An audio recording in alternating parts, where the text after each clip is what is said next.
보신 말씀은 구약성경 시편입니다. 시편 35편 11절부터 13절까지입니다. 시편 35편 11절부터 13절까지입니다. 11절은 제가 하고 12절은 여러분들이 하시고 13절은 함께 하도록 합니다. 불의한 증인들이 일어나서 내가 알지 못하는 일로 내게 질문하며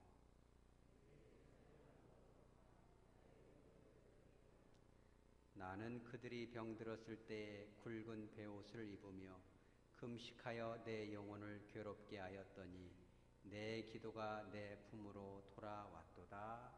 아멘. 잠깐 기도합니다. 거룩하신 주님, 오후에도 동일한 은혜를 베풀어 주셔서 예배의 자리로 인도하시니 감사합니다. 오늘 선포될 말씀을 통하여 먼저는 거룩하신 하나님께 크신 영광 되게 하여 주옵소서. 성령 하나님께서 임재하여 주셔서 바르게 선포하게 하여 주시고 하나님 말씀이 저희들의 심령 가운데 잘 박힌 목처럼 마음속 깊이 뿌리 내리게 하여 주시고 일상의 삶 가운데 왕성하게 역사하시는 귀한 말씀 되게 하여 주시옵소서. 거룩하신 예수님의 이름으로 기도합니다. 아멘. 우리가 이제 이 시편을 읽다 보면 시편에 쓴 저자가 이 다윗인 경우가 참 많습니다. 이 다윗은 참 위대한 인물이죠. 왜 그러냐면 이 예수님을 믿지 않는 그런 이 이슬람 국가에서도 다윗을 굉장히 존중을 합니다. 그래서 다비드 뭐 이렇게 이름을 짓잖아요. 영어에서도 보면 데이빗 이게 지금 다윗이거든요. 지금 그 예수님을 십자가에 못 박아 죽인 장본인이었던 유태인들도 그 국가 안에 다윗의 별이 있지 않습니까? 다윗을 이렇게 또 좋아하고 또 이 성경 전체에 내 마음에 딱 합하다, 내 마음에 쏙 들었다 이렇게 표현되는 사람도 다윗 한 사람이거든요. 다윗을 통해서 내 꿈을 이루리라 주님께서 그렇게 말씀하셨거든요. 그런데 이 다윗이 정말 하나님이 원하시는 다윗이 될 수밖에 없었던 그런 이 근거가 바로 오늘 말씀에 나옵니다. 그게 뭐냐면 저도 그렇고 여러분들도 그러겠죠. 인생을 살다 보면 참 즐거운 일만 있으면 좋지만 참 가슴 아픈 인간관계 때문에 마음에 상처를 입는 경우가 많잖아요. 그죠? 나는 참 잘했는데 순수하게 대했는데 좀 최선을 다했는데 그것이 왜곡이 돼가지고 그죠? 다른 사람을 통해서 귀로 들은다거나 그죠? 나는 저 사람한테 저렇게 잘했는데 그를 위해서 이렇게 눈물을 뿌렸는데 이것이 배신으로 돌아온다거나 그죠? 이러면 얼마나 마음에 상처가 되겠습니까? 그죠? 그런 일을 당했을 때 그런 일이 없으면 좋지만 혹시 여러분들 가운데 그런 일이 있습니까? 그죠? 선을 악으로 갚고 나는 저 사람한테 정말 잘했는데 나한테 이렇게 가슴 아픔으로 돌아오고 그죠? 세상 말로 뒤통수를 맞는 거죠. 목사님 저는 그런 일 한 번도 없어요. 그런 분들은 주님께 감사하시기 바랍니다. 그런데 그런 사람은 거의 없어요. 저를 비롯해서 인간은 살다 보면 이 관계 때문에 상처를 받거든요. 다른 사람은 다 그래도 너는 나한테 그러면 안 되지. 어찌 네가 나한테 그럴 수 있느냐. 이런 일이 있지 않습니까? 가슴이 메어지죠. 그런 일이 다윗에게도 되게 있었거든요. 그럴 때 과연 우리는 어떻게 할 것인가? 이런 것은 너무너무 중요해요. 왜 중요하냐면 이거를 누가 보고 있어요? 저 사람이 어떻게 행동하고 어떻게 말하고 어떻게 결정하는가? 그죠? 사람들도 보죠. 그렇지만 하나님이 보고 계신다는 거예요. 네가 이런 상황에서 이렇게 행동하는구나. 이렇게 마음을 결단을 하는구나. 그죠? 되게 중요합니다. 오늘 이 성경 본문으로 들어가면 11절에 이렇게 나옵니다. 불의한 증인들이 일어나서 그죠? 이 주인공은 다윗이거든요. 사실 다윗은 얼마나 참 이스라엘 왕국에도 귀한 인물이죠. 왜냐하면 골리앗이 와가지고 블레셋 군사들이 와서 이스라엘을 겁박할 때 단 한 사람도 대항할 사람이 없었거든요. 거기서 망했어야 되거든요. 그죠? 사울왕도 키가 이렇게 어깨만큼이나 크고 그죠? 잘생기고 힘이 있었지만 상대할 수가 없었어요. 그죠? 근데 그때 바로 다윗이 와가지고 키도 작고 애기 같은 데 와서 그죠? 하나님의 그 권세로 그 돌을 얼마나 세게 돌렸으면은 그냥 골리앗의 이마에 박혀버리잖아요, 이게. 그러니 이스라엘을 그죠 지킨 구원자이기도 하죠. 사울한테는 다윗은 그걸로 그친 게 아니었어요. 여러분 잘 알지 않습니까? 악신이 들렸을 때, 여러분, 악신이 들렸을 때 수금을 타면서 그렇게 이 사울을 치료를 해주고, 그리고 또 사울과 다윗의 관계는 어떤 관계예요? 그죠? 장인어른이잖아요. 사실 장인어른도 아버지거든요. 얼마나 참 이렇게 부자지간인데, 그런데 그런 사울이 다윗을 죽이려고 이렇게 혈안이 됐죠. 다윗은 기가 막히죠. 사울이 사실 다윗을 얻고 다녀도 시원치 않거든요. 그죠? 진짜 아버지라면 자식이 나보다 더 잘 되는 걸 시기할 부모가 어디가 있습니까, 사실은. 부모라면 자식이 나보다 더 잘 되기를 바라겠죠. 그런데 그런 사울이 그 여인들의 딱 한마디, 사울은 천천히요, 다윗은 만만이다, 그 말에 이렇게 정신이 나가가지고 다윗을 죽이려고 창으로 몇 번 던지고 말이에요. 이렇게 되잖아요. 다윗은 너무너무 속이 상하죠. 뿐만 아니죠. 다윗이 도망자 신세 때도요, 이게 이 다윗이 하나님이 이게 사랑했던 이유가 거기 있어요. 도망을 다니면서도 항상 마음속에 뭐가 있어요? 백성들을 사랑하는 마음이 있죠. 우리 교회가 참, 이 하백교회가 참 하나님이 주목하시는 이게 교회인 거예요. 여러분 믿습니까? 하나님의 마음이 여기 있어요, 지금. 아까 우리 그 의회 때 우리 추 임시 당회자 목사님 그런 얘기 하시더라고요. 하나님의 마음이 여기 있다. 저력이 있는 교회다. 성도들이 남다르다, 이런 얘기를 해요. 그죠? 왜 그러냐면 우리 성도님 한 사람 한 사람도 굉장히 귀하고, 우리 장로님들 마음속에도 그런 것이 있더라고요. 성도들을 정말 불쌍히 여기는 마음. 내가 힘들어도, 그죠? 여러분 생각해 보세요. 지금 3년간 이게 지금 코로나 때문에 아무것도 못 오고 있잖아요, 지금. 내 코가 석자죠. 먹고 살기가 바쁘잖아요. 그러잖아요. 여러분 뭐 말 다 안 해도 다 알죠. 그런 와중에서도 이게 내가 어떻게 먹고 살고 내 안위를 걱정하겠죠. 그럼에도 불구하고 이렇게 교회를 사랑하잖아요, 우리 장로님들이. 이런 마음이 다윗에게 있었다는 거예요. 우리 권사님들은 또 오죽할 거예요. 우리 집사님들, 우리 성도님들도 다 그런 마음이 있기에 여기까지 남은 거 아니겠어요? 다윗은 그런 마음이 있었어요. 비록 도망자고 언제 죽을지 모르는 입장이지만, 그러함에도 불구하고 이스라엘 백성들을 하나님이 딱, 네가 이제 진짜 왕이야. 말이 왕이지 어디 왕입니까? 언제 죽을지도 모르는데. 하나님이 기름을 부었다는 그 이유 하나만으로도 내가 죽더라도 백성들은 내가 지켜야겠다, 이런 마음이 들끓었어요. 백성들을 긍휼히 여기고, 나는 굶어도 백성들은 굶게 안 만들어야지, 이런 마음이 있었거든요. 그래서 10이라는 그 마을에서 블레셋 군인들이 거기를 계속 침공하면은 다윗은 도망자임에도 불구하고 그들을 지키기 위해서 여러 번 목숨을 걸고 싸워줘요, 거기서. 다른 사람들은 몰라도 그 동네 사람들은 다윗을 잊어버리면 안 되거든요. 그죠? 어디 그 사람들이 다윗을 목숨을 걸고라도 지켜야죠. 그런데 사울 왕한테 잘 보이기 위해서, 아첨하기 위해서 다윗이 여기에 숨었다고 고자질해요, 죽이라고. 얼마나 진짜 이런 배신이 어디 있겠습니까? 다윗이 마음이 어떻겠어요? 다윗이 12절에 한번 볼까요? 11절을 다시 보면, 내가 알지 못하는 물로 내게 질문해. 이 질문이라는 거가 이 법정 용어거든요. 막 검사처럼 막 취조한다는 뜻이에요. 하지도 않은 말을 했다고 이렇게 사울한테 이렇게 해가지고 다윗이 지금 반란을 일으킬 것이다, 막 이래가지고 막 그렇게 했거든요. 12절에 선으로 악을 갚았다. 그죠? 다윗이 사울을 위해서 목숨을 걸고 돌아나 가지고 와서 던져서 이렇게 목숨을 걸잖아요. 그죠? 뿐만 아니라 그 10이라는 그 마을에서 이렇게 이 마을 사람들을 목숨을 걸고 도망자인데도 지켜주고, 또 사울이 힘들 때마다 이렇게 찬양을 불러서 귀신을 쫓아주고 별의별 걸 다 했죠. 그런데도 불구하고 그들이 배신을 하잖아요. 그때 12절에 그 마음이 어떻게 되겠어요? 여러분 같은 마음이 어떻게 되겠습니까? 한번 생각해 보세요. 여러분들은 그런 경험 없습니까? 인생을 살다가 정말 그 배신감, 이렇게 마음이 막 찢어질 것 같죠. 그죠? 이 배신감을 느낄 때, 네가 어떻게 나한테 그럴 수 있어? 다른 사람은 다 그래도 너는 그렇게 하면 안 되는 거지. 그런 때 있잖아요. 다윗이 지금 그런 거예요. 여기서 마음이 외롭다는 게 뭐냐면, 자기의 사랑하는 자녀를 잃어버렸을 때 느끼는 그 아픔이래요. 아까 오전에 말했던 그 스플랑크니조마이, 그런 거예요. 애간장이 돋고 막 가슴이 벌떡벌떡하고 막 창자가 찢어질 것 같은 고통. 밥을 먹으라면 먹겠어요? 제 아무리 맛있는 소고기를 내놔도 그게 입으로 들어가겠습니까? 그런 마음이에요, 다윗이. 우리도 그럴 때 있잖아요. 살다 보면 막 억장이 무너지고 막 축복은 그냥 저주라고 싶겠죠. 그런데 다윗이었던 이유는 13절에 나와요. 13절에 그들이 어떻게 돼요? 다윗을 이렇게 대적했던 그들이 어떻게 돼요?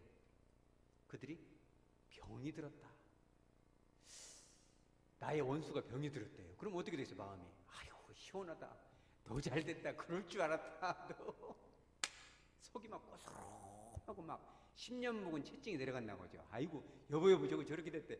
아이고 참 잘 됐네. 여러분 그렇게 하면 돼야 안 돼요?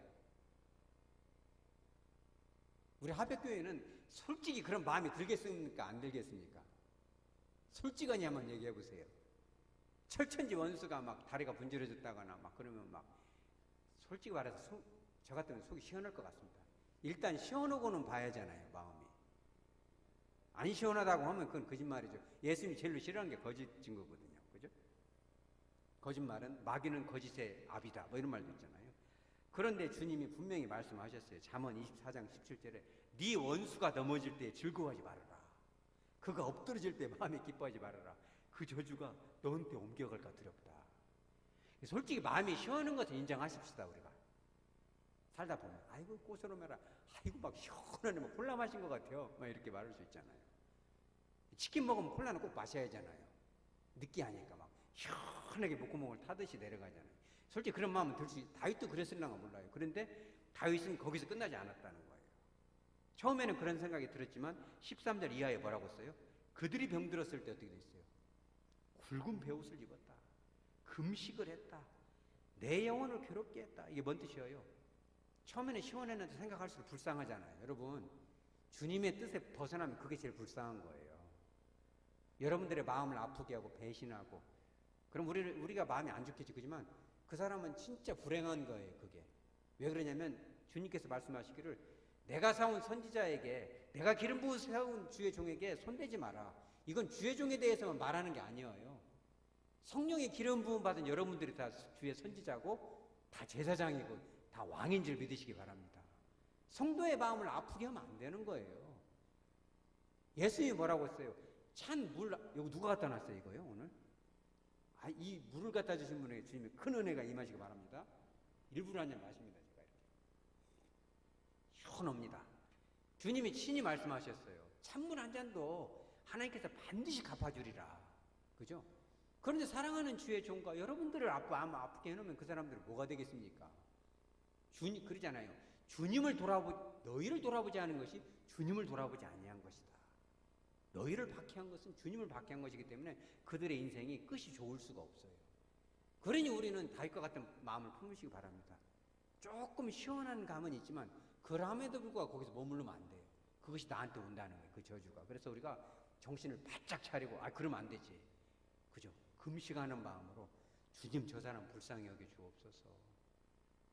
생각해보면 참 마음도 아프고 저 사람이 저러면 안 될 사람인데 여러분이 나중에 시편 35편 전편을 다 읽어보면은 다윗이 저 사람들이 나에게 했던 그 악행에 대해서 다 고발을 하고 있는 장면도 나와요. 솔직히 사람과 사람 사이에서 말하면 그것이 비난이 되고 욕설이 되지만은 주님 앞에는 어떠한 말도 다 할 수 있어요. 주님 너무너무 속이 상했고 기분이 나빴고 그 배신감에 치를 떨었고 막 창자가 끊어지는 것 같았지만 그러함에도 불구하고 저들을 불쌍히 여기소서 저들이 회개하게 하시고 하나님의 품으로 돌아오게 하여 주옵소서. 여러분 그런 금식을 한번 해보시기 바랍니다. 아멘. 한번 해보세요. 아멘. 원수가 넘어질 때에 금식을 한 끼니 해보세요. 한 끼. 하나님 저 사람이 잘 되게 해주세요. 그래도 배신은 했지만 그래도 우리와 이렇게 좋은 관계였고 이렇게 나하고 참 그것도 한때는 참 좋았는데 그래도 저 사람 앞길을 열어주시고 회개하게 하시고 저 사람 복받게 해주세요. 다시 돌이키게 해주세요. 금식을 하고 베옷을 입고 주님 앞에 기도하면은 하나님이 그것처럼 됐어. 네 신앙이 이제 한 단계 더 업그레이드 되는구나. 다윗을 왕으로 삼았던 내가 너를 만왕의 왕처럼 주님처럼 네 교회 안에서의 사역은 말할 것도 없고 일주일 동안에 삶 동안에 내가 너와 함께 하리라. 네가 하는 말에 권능을 주리라. 네가 전도할 때 그 말 때문이 아니라 네가 살아가는 그 방식 원수까지라도 품을 수 있는 그 능력 로마서 12장 14절에 너를 박해하는 자를 축복하고 너를 슬프게 하는 자를 위해서 그러죠. 먹이우고 마시우는 그거를 한다면 내가 너와 함께 하리라. 그러죠. 주님의 마음이 얼마나 뜨겁겠어요. 네가 정말 그 원수, 그죠? 로마서 12장에는 그렇게는 나와요. 원수 갚는 것이 내게 있으니 내가 갚으리라. 그죠? 내가 축복의 기도를 하잖아요. 그들에게. 그러면은 그 축복이 그들에게 임하지 않으면 어떻게 돼요? 나한테 돌아오는 거예요. 여러분 이미 더 잘 알고 있을 것입니다. 그래서 13절 마지막에 그 기도가 누구한테 돌아왔어요? 다윗 자신에게 돌아왔어요. 이 사울에게 임해야 되는데 못 임하는 거예요. 사울이 못 들이키니까. 거기까지는 우리가 어떻게 할 수 없어요. 그러니까는 한날 한시에 아들들과 함께 이렇게 길보아 전투에서 죽임을 당하잖아요. 다윗은 또 거기 가서 어떻게 해요? 노래를 지어갖고 막 애곡을 하고 그렇게 슬퍼하면서 이렇게 하잖아요. 백성들이 다 보고 그리고 하나님이 다 봐요. 다윗이 그래도 저렇게 사울이 죽은 거를 그렇게 울어주고 말이요. 그래도 우리 아버지였는데 이렇게 울어주니까 사울 편에 섰던 사람까지도 자기 사람이 되잖아요. 다윗이 진짜 좋은 사람이구나. 하나님이 믿고 맡길 수 있는 거거든요. 우리 하백의 식구들은 그 정도 레벨까지 올라가시기 바랍니다. 우리가 눈에 보이는 대로 행동할 것이 아닙니다.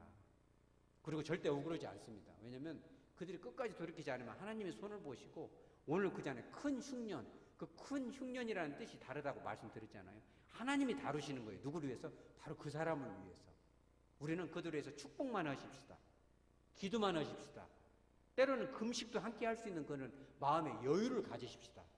그럼 우리한테 돌아오는 거예요. 주님께서도 친히 말씀하셨어요. 마태복음 10장 11절 이하에 의하면 전도하다가도 그 집을 위해서 평안을 빌어라. 평안이 받을 만하면 평안이 임하겠지만 그 평안을 받을 만한 자격이 안 되면 그 평안이 너희 가정에 임할 거야. 그 평안이 너희 것이 될 거야. 얼마나 이 다윗이 받은 평안이 예수 그리스도까지 임하잖아요. 그런 축복이 저와 여러분의 가정에 천대까지 임하시길 바랍니다. 오늘 말씀을 정리하도록 합니다. 우리가 인생을 살다 보면 제일 중요한 게 관계입니다. 아까도 이렇게 우리가 관계 얘기할 때 카톡이 딱 와버리잖아요. 그러니까 딱 끊기잖아요, 이게. 그죠? 그런 것처럼 카톡은 뭐 우스갯소리지만 관계에 찬물을 끼얹는 경우가 있어요, 이게. 그러죠? 네가 나한테 그러면 안 되지.